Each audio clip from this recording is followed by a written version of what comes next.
You work hard. You do a good job. You're nice to your customers. Why then must you suffer the headache of returns? Excuse me, I'd like to return this Nintendo. Who do I talk to about that? Tell you what, you'll need to go right back there to the electronics area and they'd be happy to help you. Oh, gosh, you know, I haven't really got a lot of time. Could you take care of it here, I'd please? love to, but I can't. I need to send you to electronics right back there. They'd be happy to help you. All right, thank you. Hi there. What can I do for you? Customer service sent me over to talk to you to give this to you. If you take a look at it, I don't know what's the matter with it. It was working, and now it's not working, so I'd appreciate if you, take a look at it. I'd like to get an exchange for it if I could. An exchange? Yes, sir. Do you have... Well, I guess I'd better take a look Why at don't it you here. take a look at it? Yeah. That's right, thank you. Do you know what's on here? No. I mean, the kids couldn't have done anything. I mean, they're good kids. Sometimes they'll put soft drink or something on there. No, it's not soda pop. I don't know. Certainly. It was fine, but just...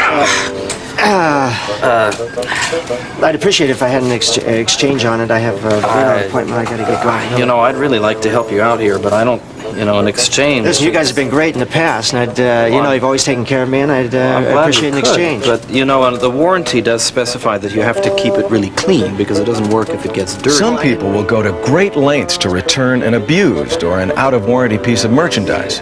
What are you supposed to do? Tell them what you really think? Of course you can't do that. And how about the customer who tries to bully you into taking back something you know isn't broken? These guys are a real problem. You people amaze me. You really amaze me. Your quality control people, they just have bats in the belfry. Bought this Game Boy yesterday, took it home, nothing. Absolutely nothing. No picture. I'm pretty sure it's the EEPROM, so if you just want to take a look at that, I'd fix it myself, but I don't really have the tools, so I'll take my money back if you... I'm sorry you had a problem. There's nothing at all, huh? Nope. Well, let's see. EEPROM. Power on. Battery looks okay. There's the tone. And give it a moment, and... Got the music. Here we go. I think this is probably the problem. Yeah. Just needed to turn up the contrast a bit. How's that look? Oh. Of course, the contrast. I think that was probably my kid didn't... I'll take it. You'll take it? Yeah. Okay. And what about the nice guys who actually have a legitimate problem? In many ways, they're the toughest of all to take care of. To bother you. The controller doesn't work. Oh. There's a picture, but there's no action. Probably I didn't read the instructions right. We'll just take a look here and see how it works. I didn't want to have to bring it in, but I just couldn't get it to work. And There you go. It's working now. Oh, look, sweetie, it's working. Oh, thank you so much. Oh, I'm Now tell me, when you plugged it in, did you put it into port number 1 or port number 2? I put it in port number 2. Okay, well, plug it into number 1. Because if you put it into number 2, it won't work. Oh, I can't believe it. That's a simple mistake. I'm sorry, honey. It was really something. It's easy to see that all customers are not the same.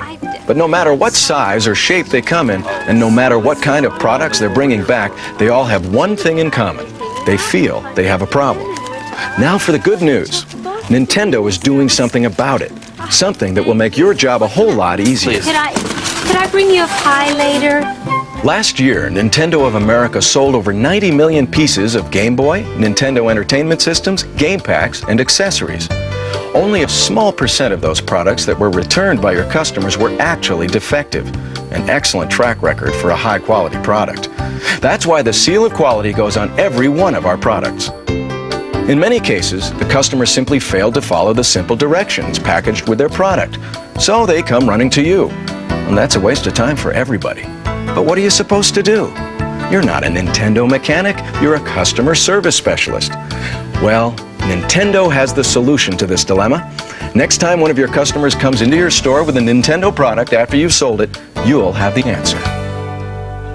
What can I do for you? Well, I'm having a little problem with. I mean, my kids are having a little problem with the Nintendo system. All right, let's take a look at it and see what the problem is. Well, it doesn't. It just seems to be a solid color on the TV screen, Okay, so you put the game in, fire it up, and it's just solid blank, color. solid color. Well, does it look anything like either of these two right here? Oh, the blue one. By spending a few minutes reviewing the Nintendo troubleshooting guide, you can probably answer 90% of the questions that come your way. Common problem, as you can see there, it's a result of dirty connectors. It comes from, you know, not maintaining the equipment properly, getting a little dust and a little dirt in there. So what do I do? So what you need to do is you need to use this Nintendo cleaning kit. It's just like cleaning the heads in your VCR. It goes in there, cleans up the connectors there, cleans up the connectors inside the game packs. You're all set. Back in business. That's all I need. That's all you need. Terrific. How much is it? It's $11.95. Why don't you take the service brochure with you too? It'll help you if you need to troubleshoot anything in the future. Okay, and if this gives you any more trouble like that, I recommend you call the Nintendo World Class Service Consumer Hotline. It's got a toll-free number there on the front of the brochure. Great. Or you can call the the local service center. Their number here is 555-3700. Thanks, Jim. Hey, come back and see us again. You bet. Even when you don't have the time to spend with the customer or have the final answer, Nintendo's got the answer to the problem. We have a nationwide network of authorized service centers equipped to take care of your customer's product service needs. And in the rare instance where a product under warranty is malfunctioning, they will either repair it or replace it free of charge. And in all out-of-warranty situations, they will test the product on the spot and fix it at a minimal cost, all with no hassle to you or your customer. We will provide you with the name and address of the authorized service center closest to your store. Or you can refer your customers to Nintendo's 800 Service Assistance Hotline. Either way, you'll be able to give your customers the information they need to get their problems handled quickly and efficiently. And you'll spend very little time in the process. Most importantly, you'll save your company the high cost of handling unnecessary customer returns. And in those instances that you must exchange a product for your customer, always exchange like items, and of course, only what the customer returned. Be sure the entire product is inserted into the original complete packaging. If the customer doesn't have their original packaging, simply insert the components exchanged into a package taken out of your stock. Now, your individual store may have other return policy requirements, such as obtaining the customer's original copy of their purchase receipt. So be sure to discuss these return policies with your direct supervisor or manager. Nothing could be easier. Nothing could be more convenient. It's total customer service, foolproof, and just about effortless. Special counter cards, on-package warranty information, and other collateral material will alert your customers to the simplicity of handling their questions or repair needs. Everything is clearly explained to avoid any confusion. The bottom line is that you keep your customers happy and you don't have to go through the hassle of returns. After all, our business is entertainment. We believe that everything connected with Nintendo, even customer relations, should be fun. The training kit is there to help you. When you have or are given some spare time, review it. There's no telling what you might pick up that will help you during the next occasion you have to deal with a customer return.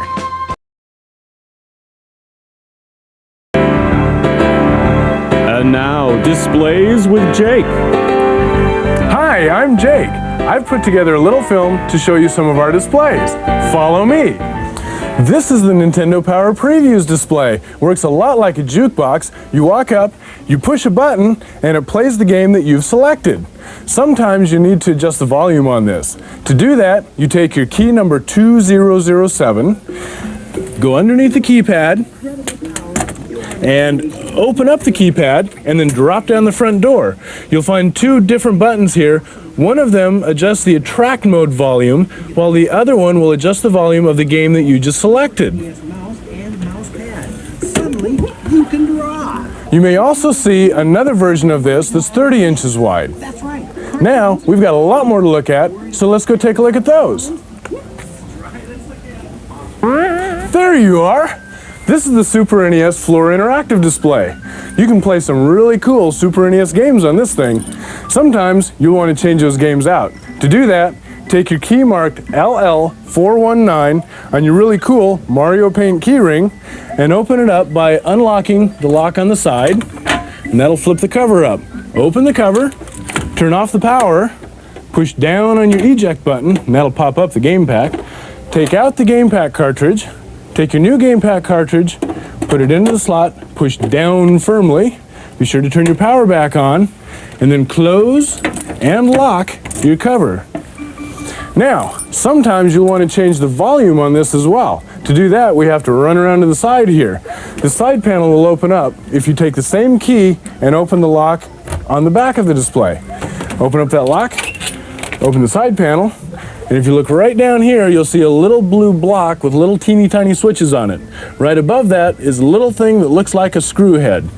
Take the screwdriver you got in your kit and turn that little screw head one way or the other to adjust the volume. Me, I like the volume up really high. Hey, does this look familiar? This is just like the other unit we just saw, only the countertop version. The inside workings are just like the other one, so I'm not going to bother showing you that. I do want to show you how to set the volume on this one, and that's around the other side. Come over here, and again, we look for that little blue block where the timer settings are made, and look for the little screw head driver adjustment right above that. Be sure to put in your screwdriver, and you know me, I like it up real loud. Hi again. Let's talk about some Game Boy displays.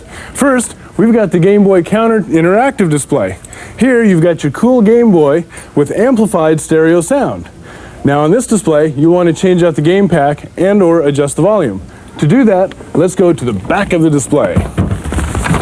In the back, take your key marked MM101, unlock the back door, open it all the way up, and inside you'll see the top end of your Game Boy here.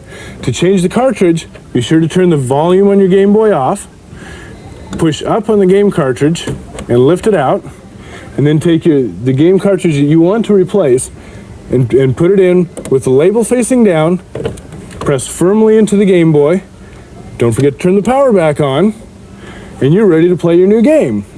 Now, adjusting the volume. Let's move to the left-hand side over here. You'll see a funny little electronic board with a bunch of little things like legs and, bugs with legs and stuff. And right up here, you've got a little shaft sticking out with a rubber grommet on it. That's your volume control. Take that and turn it up to make it louder, or down to make it quieter. And don't forget, always close and lock your displays. Next, we'll talk about this unit here. Another great Game Boy interactive with a Game Boy mounted right in here. Superb stereo amplified sound. But in this one, we've added some really cool special electronics so that we can watch the game being played on a TV screen. Now here we don't have to get into the back of the display. To change the game cartridge or adjust the volume, we simply open the front panel by using your MM101 key again. Turn the key. The front panel flips down. Inside, at the top of your Game Boy, just like we did a minute ago, you can turn the power off and pull your game cartridge out to change it. To put a new one in, don't forget, label has to be down. Insert that into the back of the Game Boy, turn your power back on, and you're ready to play. Adjusting the volume is just as easy. Over here on the right-hand side, you'll see a little black handle sticking off of the electronic board. Simply turn that up or down to adjust your volume. Again, don't forget to close and lock your cover. Almost done, only 3 more to go. Let's start out with some of our bigger displays. Here we've got a Super NES Interactive, and you've seen the Super NES before. This one, you've changed the game pack out in before, so we'll skip all that. But on this one, the volume is a little bit tricky to find, so I want to show you where that's at.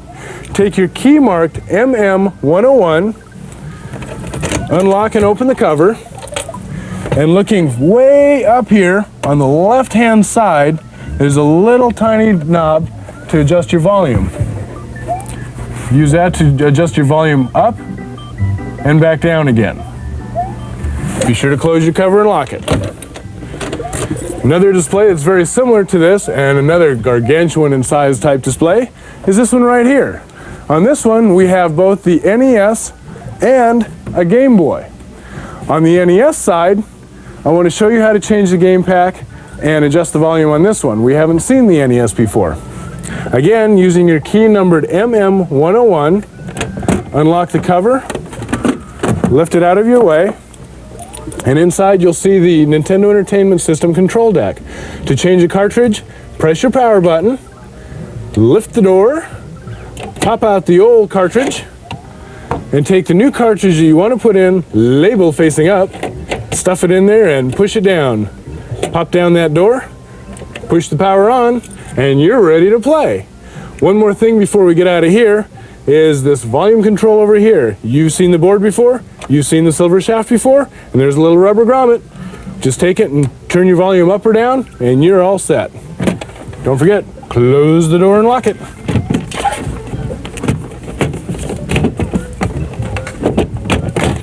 Okay, over here on the Game Boy side, again, this is all part of this one great display.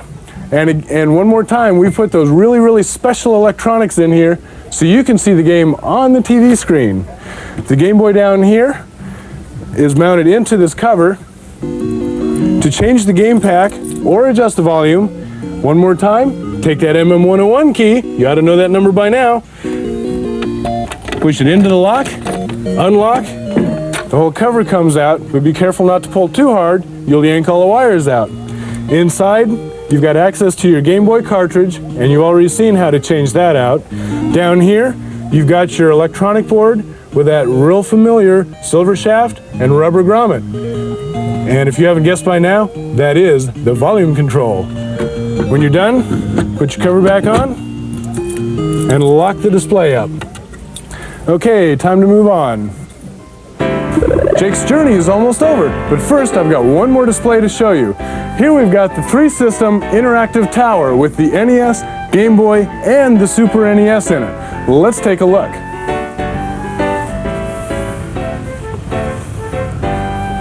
Pretty cool, huh?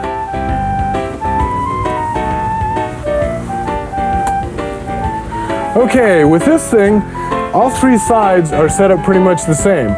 They've got the unit housed inside of a drawer where you can get into and change the game packs out. Let's see how we do that. Underneath the center of the drawer, you take your MM101 key into the lock, you turn the lock, and then pull your drawer out as such. Lift your cover up, you can get inside, change the game pack out, turn the unit on and off. Be sure to close the cover up, and obviously we want to close and lock the drawer down here. That leaves just the volume control. Real easy spot, not very visible. Over here on the left-hand side, just under the drawer, feel around, you'll find a little black tube down here. Take that tube and turn the volume up or down as you see fit. Now you know me, I like the volume up really high.